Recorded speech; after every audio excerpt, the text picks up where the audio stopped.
Hello, नमस्कार students, कैसे हैं आप सभी का स्वागत है आपके अपने इस YouTube channel Sandeep Dubey CGPSC में। आज हम लोग छत्तीसगढ़ के प्रैक्टिस सेट दूसरा लगाने जा रहे हैं, जिसमें छत्तीसगढ़ का इतिहास है। छत्तीसगढ़ के इतिहास में जैसे कलचुरी राजवंश हो गया, छिंदक नागवंशी हो गया, जो बहुत महत्वपूर्ण प्रश्न है ना, बहुत ही महत्वपूर्ण, वो इसमें समेकित किया गया है। अगर ये वीडियो आपको पसंद है तो कृपया करके दोस्तों के साथ शेयर करके चैनल को सब्सक्राइब करें दोस्तों। और इसमें मैं आपको एक पीडीएफ भी दिखाऊंगा, एक नोट्स दिखाऊंगा जो छत्तीसगढ़ ग्रंथ अकेडमी का है, ठीक है। तो इससे आप अगर छत्तीसगढ़ का इतिहास पढ़ेंगे तो बेशक आपसे बहुत अच्छे से प्रश्न होगा, ठीक है। स्टार्ट करते हैं पहले प्रश्न से कि अमोदा ताम्रपत्र किस कलचुरी राजा से संबंधित था। डायरेक्टली प्रश्न आंसर देखेंगे तो इसका आंसर होगा ऑप्शन नंबर सी, देवेंद्र देव प्रथम। ओके, नेक्स्ट प्रश्न है त्रिपुरी के जो शासक हैं गंगदेव को उड़ीसा आक्रमण के समय जो कलचुरी शासक छत्तीसगढ़ में था वो सहायता पहुंचाते थे, उनका नाम आपको बताना है।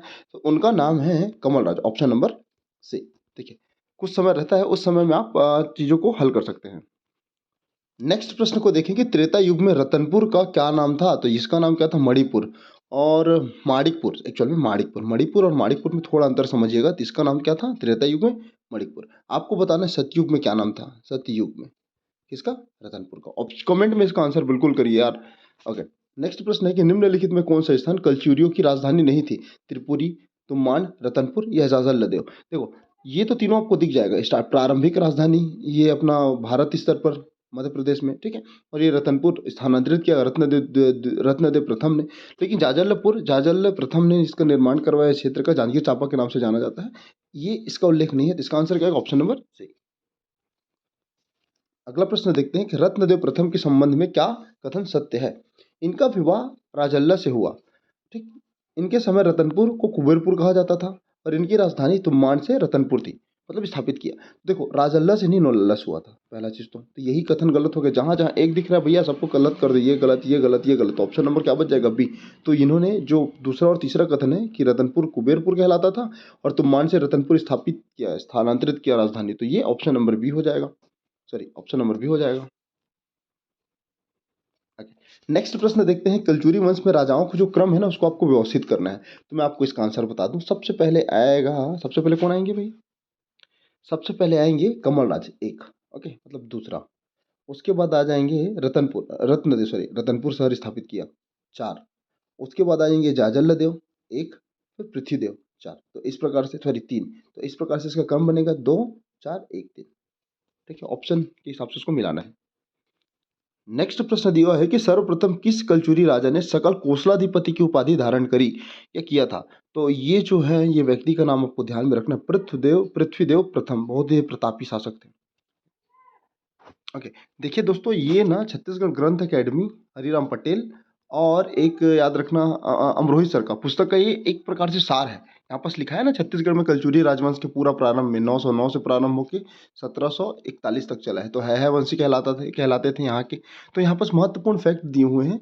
मैं इसका आपको पीडीएफ में, मतलब टेलीग्राम में इसको मैं सेंड कर दूंगा, एक बार देख लीजिएगा। यहाँ से आपको बहुत अच्छे प्रश्न बनेंगे। ये आधा है, उसके बाद पूरा भी मैं सेंड करूंगा, ठीक है। ओके, यहाँ पास आपको दिख जाएगा भाई। हर एक शासक के बारे में बहुत ही अच्छा इसमें मैं लिख के रखा हूँ। ये आपके लिए बहुत ही कारगर साबित होगा जब आप सीजीपीएससी एग्जाम दिलाएंगे, ठीक है। तो आप अपनी तैयारी को बहुत ही अच्छे से रखिएगा, ऑथेंटिक सोर्स को फॉलो करिए। ओके, अगर उसको पढ़ेंगे तो ज़्यादा टाइम लगेगा, तो इसी कारण हम लोग एमसीक्यूज के फॉर्म में इसको देख रहे हैं। नेक्स्ट प्रश्न को देखते हैं कि सर्वप्रथम किस कलचुरी शासक ने त्रिपुरी के जो कलचुरियों से संबंध या बंधन मुक्त होकर स्वतंत्र सत्ता स्थापित किया था। ऑप्शन दिया हो पृथ्वीदेव प्रथम, रत्नदेव द्वितीय, जाजल्लदेव प्रथम और पृथ्वीदेव द्वितीय। तो इसका आंसर आपको बताना है। इसका आंसर क्या है भैया, इसका आंसर होगा ऑप्शन नंबर डी, पृथ्वीदेव द्वितीय ने। सॉरी, इसका आंसर होगा, हाँ सॉरी, इसका आंसर होगा option number B, option number B, Jajalladev प्रथम ने। सॉरी ना, इसको ध्यान में रखना। ओके, जोड़ी एक और जोड़ी दो को सुमिलित करना है। ओके, पहला लिखा है कि पृथ्वीदेव प्रथम, जाजल्लदेव प्रथम, जाजल्लदेव द्वितीय, पृथ्वीदेव द्वितीय। तो जाजल्लदेव प्रथम के संबंध में आपको ध्यान में रखना है, सकल कोसलाधिपति का उपाधि प्राप्त किया था और स्वतंत्र सत्ता स्थापित किया था। पहला चीज ना, जाजल्लदेव प्रथम के बारे में छिंदक नागवंशी सोमेश्वर को पराजय किया, ये भी सही है। जाजल्लदेव द्वितीय के संदर्भ में अगर मैं बता दूं तो ये त्रिपुरी के कलचुरी राजा जयसिंह को पराजित किया। और पृथ्वीदेव द्वितीय के बारे में बता दूं कि इन्होंने इनके जो सेनापति थे जगतदेव द्वितीय ने राजीव लोचन मंदिर का जीर्णोद्धार कराया। तो आपको कमेंट सेक्शन में बताना है कि पाली के शिव मंदिर का जीर्णोद्धार कौन से शासक ने और उसके सामंत ने करवाया, या फिर उसके जो सेनापति थे उसने कराया था। इस प्रकार से इसका आंसर क्या होना चाहिए, 3 2 4 1। नेक्स्ट प्रश्न के बारे में बात करूं कि निम्नलिखित में से किस कलचुरी शासक ने बादल महल का निर्माण करवाया था? इसका आंसर क्या होगा? जयसिंह देव, ऑप्शन नंबर सी। अगला प्रश्न है कि जाजल्लदेव प्रथम के संबंध में कौन सा कथन सही नहीं है? तो देखो, सबसे पहले सही कथन को आपको जानना है, उसके बाद आप गलत कथन को चुन सकते हैं। इसने बस्तर जिले में के राजा सोमेश्वर को पराजय किया, हराया, बिल्कुल सही है। जाजल्लदेव प्रथम की पत्नी का नाम क्या है? छ लछल्ला, कुछ ऐसा पढ़े क्या? बिल्कुल। और ये कलिंग राजा, ठीक है, चोड़गंग को पराजित किया था, ये कथन देखते हैं। और अगला जो कथन है, इसके गुरु रुद्रशिव और मंत्री पुरुषोत्तम थे, तो ये कथन तो सही है, डी भी सही है, ए भी सही है, बी भी सही है। लेकिन जो गलत कथन है ना, ये जो चोईगंग को पराजित किया, ये कथन गलत है, तो इसका आंसर क्या है? Option number C. देखो, अगला प्रश्न है कि जाजल्लदेव द्वितीय के समय में जो त्रिपुरी के कलचुरी शासक थे जयसिंह के साथ युद्ध में जो शिवरी नारायण के समय जाजल्लदेव द्वितीय का सेनापति मारा गया और उनकी तीनों रानी सती हो गई, तो उस नायक का नाम बताओ जो इनको पराजित किए थे। तो इनका नाम अगर ध्यान में रखना है आपको, क्योंकि बहुत ही अच्छा क्वेश्चन है, ऐसे प्रश्न आएंगे। उल्हन देव ने इन्हें पराजित किया, option number A. Okay, Gangadhar नामक ब्राह्मण किस कलचुरी राजा के मंत्री थे? तो इसका ये कौन से शासक थे भैया? रत्नदेव तृतीय। इस समय बहुत अकाल पड़ा था, तो वो ऐसा उस अकाल की परिस्थिति को सुधारने हेतु इनको मंत्री के पद में नियुक्त किया गया, तो इसको ध्यान में रखना है, ठीक है। पठानों का आक्रमण किसके शासनकाल में हुआ? तो पठानों का आक्रमण शासनकाल में हुआ होता है प्रताप मल के, option number B.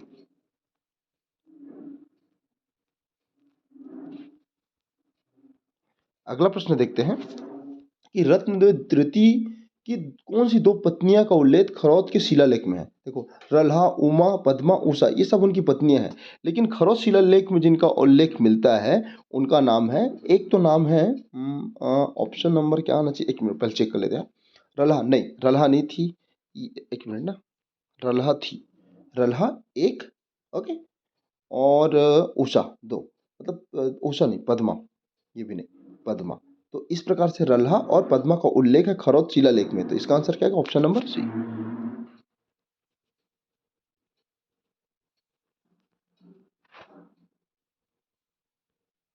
Okay, next प्रश्न देखते हैं कि रायपुर की कलचुरी शाखा की जो प्रथम राजधानी थी, कौन सी थी?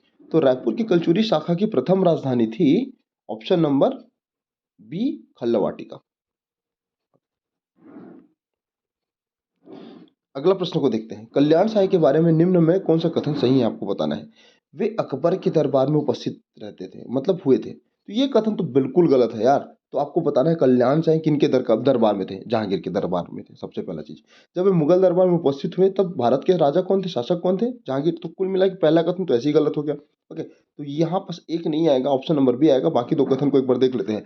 मुगल दरबार में कल्याण साय को परवेज ने पेश किया, बिल्कुल सही। कल्याण साय ने मुगल दरबार में नजराने के तौर पर 80 हाथी और लगभग 1 लाख रुपए भेंट दिया। तो कुल मिला के इसका आंसर क्या आएगा? 2, 3, 4 सही है, बाकी एक जो गलत है। अगला प्रश्न देखते हैं, जोड़ी एक को और जोड़ी दो को सुमेलित करना है फिर से, ठीक है। प्रश्न क्या है? कलिंग राज। तो कलिंग राज के बारे में आपको जानना है, और बता दूं मैं, कलिंग राज जो है वो बस्तर के सोमेश्वर देव को पराजित किए थे। नहीं, गलत है। तो क्या सही है भैया? आप इसको मैच करेंगे। देखो, मैं बताता हूँ। कलिंग राज ने राजधानी बनाई कहाँ, किसको? तुम्बाड़ को, संस्थापक थे, ओके। दूसरा, जाजल्लदेव प्रथम के बारे में मैं बात करूँ तो इन्होंने बस्तर के राजा जो सोमेश्वर देव है, चिंदक नागवंशी, उनको पराजित किया था। कल्याण का साय के संबंध में क्या है? तो ये मुगल दरबार में उपस्थित रहे। और रघुनाथ सिंह के बारे में क्या है? मराठों के समय के समक्ष आत्मसमर्पण किए। तो इसका आंसर क्या होगा? 3, 4, 1, 2। अगला प्रश्न है कि खल्लारी के विष्णु मंदिर का निर्माण किसने करवाया था? कौन से शासक ने करवाया था? तो खल्लारी के विष्णु मंदिर का निर्माण देवपाल ने करवाया था, ऑप्शन नंबर डी। नेक्स्ट प्रश्न है, भास्कर पंत के नेतृत्व में 1741 में रतनपुर के पर जब आक्रमण हुआ तब रघुनाथ सिंह की दो पत्नियों ने, ठीक है, किले के ऊपर सुलह के लिए सफेद झंडा फहराया। तो उनका नाम आपको बताना है। तो उनका नाम है लक्ष्मण कुंवर और पद्म कुंवर, ऑप्शन नंबर ए। नेक्स्ट प्रश्न देखते हैं, कुलचेरी राजवंश के निम्नलिखित में से किस शाखा ने छत्तीसगढ़ में राजनीतिक सत्ता स्थापित करी? तो अभी पहले मैंने स्टार्टिंग में ही बताया था। इसका आंसर क्या होगा भाई? इसका आंसर होगा लोहरी शाखा ने। ओके, तो मान से शासन करने वाले जो अंतिम कलचुरी शासक कौन थे? देखो, पहले कलिंग राजा है, फिर कमल राजा है, फिर रत्न राजा है। और रत्नदेव प्रथम ने 1050 में रतनपुर शहर की स्थापना करी, फिर अपना राजधानी स्थानांतरण किया। तो कुल मिला के तीनों ने शासन किया ना, तो अंतिम शासक कौन हो जाएगा? रत्नदेव। कहीं आपको कमल राज दिखेगा, लेकिन आपको ध्यान में रखना है भाई, इसका आंसर ऑप्शन नंबर सी ही दिखेगा। ओके, नेक्स्ट प्रश्न देखते हैं कि रत्नदेव द्वितीय के बारे में कौन सा कथन गलत है या सही नहीं है। तो इसका आंसर आपको बताना है। देखिए, इसने कलिंग देश के राजा चोईगंग को पराजित किया, ये तो सही है। इसके शासन काल में एक कलिंग शासक थे जटेश्वर, को पराजित किया। तो जटेश्वर को पराजित करने का कहीं भी आपको उल्लेख नहीं मिलेगा। आप कोई भी पुस्तक पढ़ लो या कोई भी इनका इतिहास निकाल लो, त्रिपुरी के जो गयाकरण को पराजित किया, ये भी पता चलता है। ये बहुत विद्वान थे। तो रत्नदेव तृतीय को 36 विधाओं का ज्ञाता और युद्ध में रुचि रखने वाले के नाम से जाना जाता। तो एक कथन सही है, 3 सही है, सी सही है और डी सही है। तो ऑप्शन नंबर बी आएगा इसका, ये गलत है। नेक्स्ट प्रश्न देखते हैं कि किसके शासनकाल में राजधानी रतनपुर से कुशंगा स्थानांतरित कर दिया गया। तो कलचुरी शासक में 3 बार राजधानी, 3 से 4 बार राजधानी परिवर्तन हुआ। प्रारंभ में कौन सा था? प्रारंभ में था तुम्बाड़, फिर रतनपुर गया, फिर रतनपुर से अभी जैसे अभी देखेंगे कुशंगा गया, कोसगई, जिसको छुरी कोसगई के नाम से जाना जाता है। तो वो व्यक्ति कौन थे और शासक कौन थे? तो उनका नाम आपको बताना है। तो वो व्यक्ति थे वाहरेंद्र शाह, ऑप्शन नंबर सी। अच्छा, इसका पीडीएफ प्राप्त करना होगा ना, तो कृपया करके टेलीग्राम लिंक को ज्वाइन कर ले, वहां से इसका पीडीएफ मिल जाएगा। प्रसिद्ध कवि गोपाल मिश्र किसके दरबारी कवि थे? तो वो राज सिंह के दरबारी कवि थे। और नियोग प्रथा से यहाँ पर गोपाल, एक उनकी ही रचना है खूब तमाशा, जिसमें नियोग प्रथा के बारे में बताया गया है। उसको आप अच्छे से पढ़ लेना, बहुत ही आपके समझ के लिए और आपकी सहजता के लिए बहुत ही महत्वपूर्ण है। ठीक है, यहाँ पर डिस्कस नहीं करेंगे, फिर कभी मौका मिले तो बिल्कुल करेंगे। ओके, कलचुरी वंश का कौन सा राजकुमार ग्लानिवश आत्महत्या कर ली जब उनको पता चला कि वो नियोग प्रथा से उत्पन्न हुए? तो नियोग प्रथा कैसे प्रथा है कि अगर कोई व्यक्ति जो संतान उत्पन्न नहीं कर पाता, तो वो अपने किसी और को इसके लिए प्रेरित करे या उसको आग्रह करे, तो यही नियोग प्रथा है। तो ये व्यक्ति थे जिन्होंने आत्महत्या की, उनका नाम आपको ध्यान में रखना है, Vishwanath Singh. Vishwanath Singh, option number A.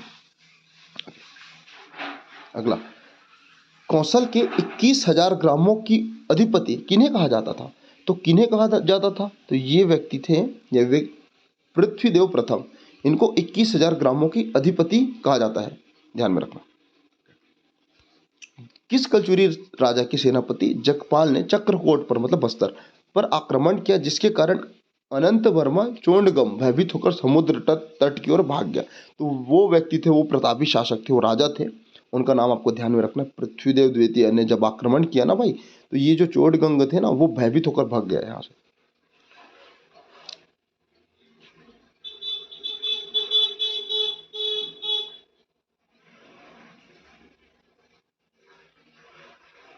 Next प्रश्न देखते हैं कि भू राजस्व व्यवस्था की जमाबंदी व्यवस्था किस शासक का दिन है? तो जमाबंदी क्या होता है, आप कमेंट सेक्शन में इसका आंसर बताइए, शॉर्ट में लगभग 30 शब्दों में बताइए, क्योंकि मेंस में आता है। ठीक, कमेंट सेक्शन में इसका आंसर बिल्कुल लिखिएगा, चेक करेंगे। ओके, तो इसका आंसर मैं बता दूं, जो जमाबंदी व्यवस्था प्रारंभ किया था या फिर जो प्रारंभ करता थे, वो वारेंद्र सैनी। इसका आंसर होगा, इसका आंसर है ऑप्शन नंबर सी, कल्याण सैन। कल्याण सैन, ऑप्शन नंबर सी। ठीक है, वर्तमान में जो जूना शहर रतनपुर में स्थित है, वो उसका निर्माण किसने करवाया? तो याद रखना, जूना सा शहर का निर्माण जो रतनपुर के निकट है, उसका निर्माण करवाने वाले जो शासक थे ना, उनका नाम है Raj Singh, option number B. Okay, Raipur Kalachuri वंश के अंतिम शासक कौन थे? तो रायपुर कलचुरी वंश के अंतिम शासक थे, 1 मिनट,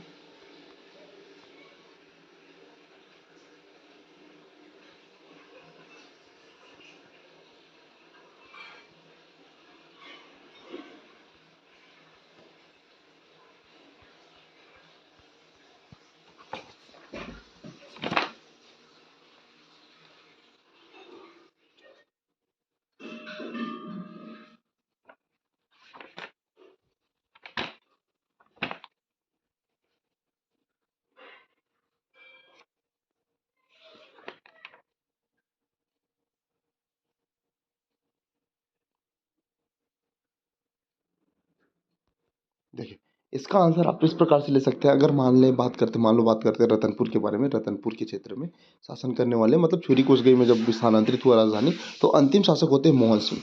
मोहन सिंह। उसके बाद अगर बात करते हैं रायपुर शाखा के बारे में, तो रायपुर शाखा का प्रारंभ करवाने वाले जो व्यक्ति थे, मतलब कि भाई ये ऐसा शाखा था ना जो उसका एक लोहरी शाखा रायपुर में भी स्थापित हुआ। और रायपुर में जो स्थापित होने वाला शासक था, मतलब वो उसके जो प्रारंभ करता थे, वो कौन थे?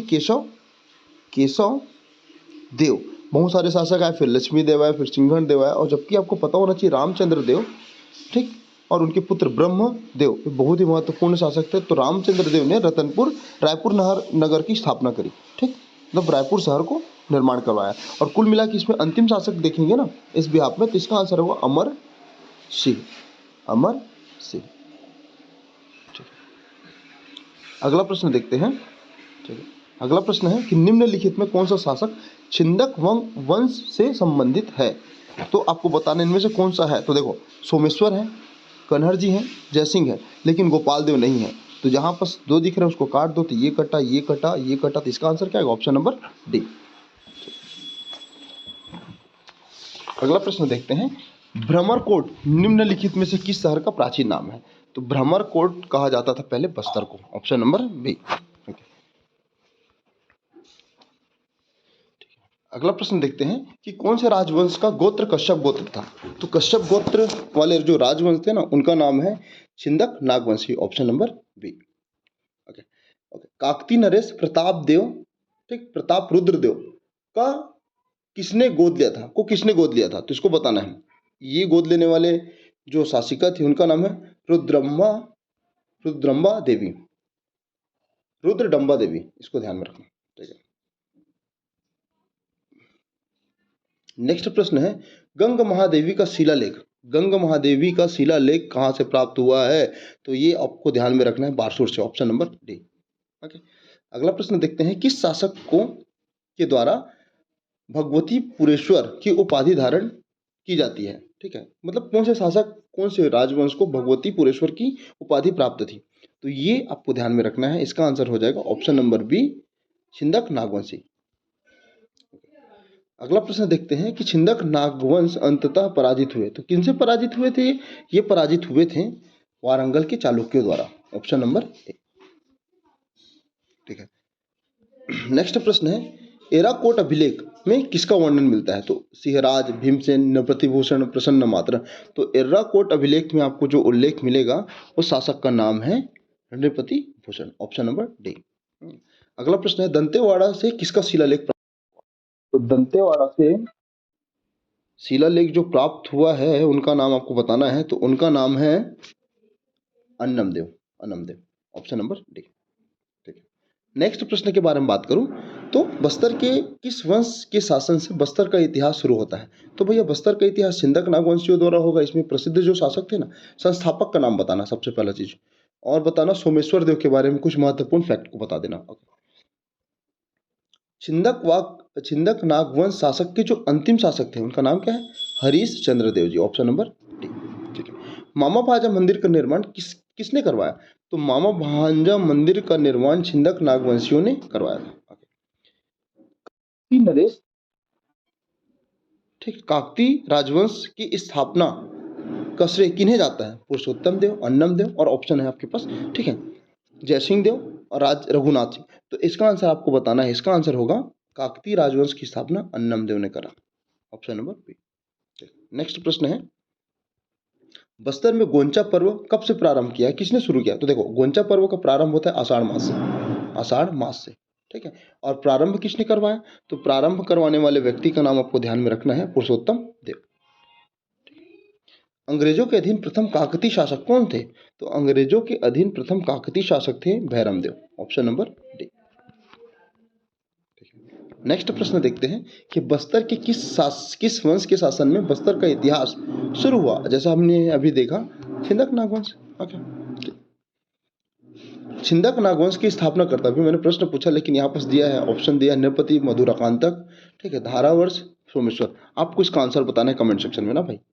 इनमें से कौन सा इसके संस्थापक है, इसके प्रमुख अभिलेखों को, और इसके बारे में जो संबंधित जानकारी है उसको भी आप बताइएगा। अगला प्रश्न है कौन सा विद्रोह चालुक्य वंश के पतन के लिए उत्तरदायी है? तो ये है हलवा विद्रोह। ये होता है कब? 1774 से 77 के बीच में।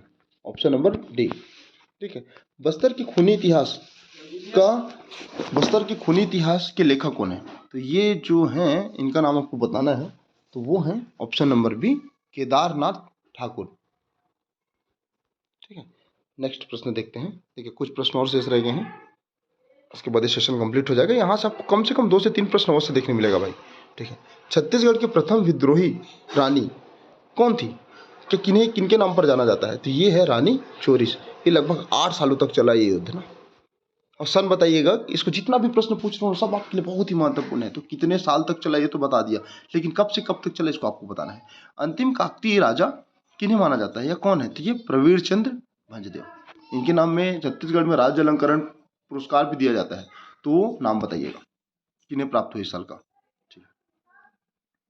अगला प्रश्न देखते हैं कि कौन सा कथन सही आपको बताना है। ब्रिटिश संरक्षण में छत्तीसगढ़ ब्रिटिश साम्राज्य में विलय हो गया, पहला।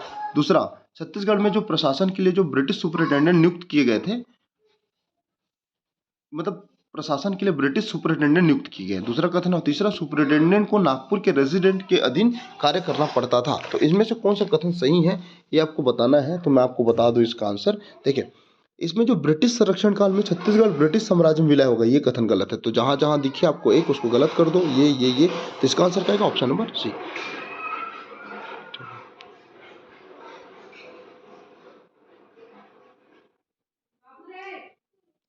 नेक्स्ट प्रश्न है कि निम्नलिखित में कौन सा जोड़ा छत्तीसगढ़ के परगने के अधिकारी और उत्तरदायी से सुमेलित है? तो आपको इसका आंसर बताना है। तो मैं बता दूं इसका आंसर। कमावेशदार नागरिक, सैनिक और वित्तीय दायित्व का वहन करता था। इनके नीचे आता था बढ़कर। ठीक। और जो दिख रहा है बरार पांडे और फडणवीस, तो फडणवीस आय व्यय का हिसाब रखते थे, आय व्यय का। तो आपको बताना है बरार पांडे का क्या कार्य था। ठीक। ऑप्शन नंबर इसका आ जाएगा ऑप्शन नंबर ए। अगला प्रश्न है, नागपुर के भोसले राज्य पर ब्रिटिश संरक्षण के अंतर्गत छत्तीसगढ़ के जो नियुक्त प्रथम सुपरिटेंडेंट थे, उनका नाम क्या है? उनका नाम आपको बताना है। देखिए उनका नाम था option number A, captain Edmund. Option number A, captain Edmund. Okay. Next प्रश्न है कि निम्नलिखित जोड़े को आपको बताना है कौन सा सुमेलित नहीं है। देखो टकोली, जमींदारों को लिया जाने वाला जो वार्षिक नजराना को टकोली कहा जाता है, तो बिल्कुल सही। फायर, वस्तुओं के बिक्री के लिए। ओके। पंडरी, गैर कृषि कार्य के लिए। तराई, सिंचाई के लिए। अच्छा, तराई कर का उल्लेख आपको कलचुरी वंश में नहीं दिखेगा, तो कुल मिला के ये गलत है, बाकी तीनों सही है। तो इसका आंसर क्या है? Option number D. ओके। अगला प्रश्न है कि छत्तीसगढ़ की जो राजस्व व्यवस्था में सुधार हेतु मेजर रेवेन्यू ने निम्नलिखित में से कौन से कर्मचारी नियुक्त किए हैं, उनको आपको बताना है। देखो परार पांडे किए थे, पोतदार किए थे, अमीन किए थे, लेकिन आमिल नहीं किया था। तो इसका आंसर क्या होगा? 1 2 4। 1 2 4 कहाँ पास दिख रही है? Option number C. ठीक है। नेक्स्ट प्रश्न है कि नागपुर के भोसले वंश के निम्नलिखित में से कौन सा दायित्व कौन सा व्यक्ति 1778 से 11 के बीच छत्तीसगढ़ में शासन किए? तो आपको बताना, मधु जी नहीं किए थे ना आते, तो ऐसे ही खत्म हो गया। तो बिंबा जी, चिमड़ा जी और वेंको जी। इसका आंसर क्या होगा? 2 3 4, ऑप्शन नंबर बी। ठीक है। नेक्स्ट प्रश्न देखते हैं। रघुजी तृतीय के संबंध में कुछ महत्वपूर्ण फैक्ट दिए हैं, विद्रोह दिए हैं, उसको बताना है उनके कार्यकाल में कौन कौन सा विद्रोह हुआ था। तो 3 विद्रोह हुआ था। एक धमधा का गोड़ जमींदारी, दूसरा बदरगढ़ का, बरगढ़ का, तीसरा तारापुर का। लेकिन मेड़िया विद्रोह तो 64-65 तक चलता है ना, 1800। ये नहीं हुआ था। तो कुल मिला के इसका आंसर क्या आएगा? 1 2 3। अगला प्रश्न देखते हैं कि छत्तीसगढ़ में जो वेंकोजी भोसले के शासनकाल में सूबेदारी प्रथा नियुक्त किए थे, तो प्रमुख जो सूबेदार थे उनका क्रम को आपको बताना है। सबसे पहले आते हैं महिपत राव, इनके समय कौन सा यात्री आता है? फॉरेस्टर। फिर विट्ठल राव, इनके समय ब्लंट। फिर केशव गोविंद, नहीं भिगा जी, फिर केशव गोविंद। तो केशव गोविंद के समय कौन आते हैं? कोलब्रुक। तो कुल मिला के इसको ध्यान में रखना। और बाकी जितना सती ना, सखा, सीता, हरि, ये जितने भी नाम है सबको एक एक करके आपको देखना है। ओके। अगला प्रश्न है, कौन सा जोड़ी सुमेलित नहीं, आपको बताना है मराठा शासन में। मोकासा, ब्राह्मण को दिया जाने वाला दान, बिल्कुल सही है। धर्मदाय, धर्म के नाम पर दिया जाने वाला दान। देवी स्थान, मंदिर के नाम पर। और एक जो है नामनूक, ये कमाईदार को दिया जाने वाला दान। ये तो गलत है ना, तो ये तीनों सही है, ये गलत है।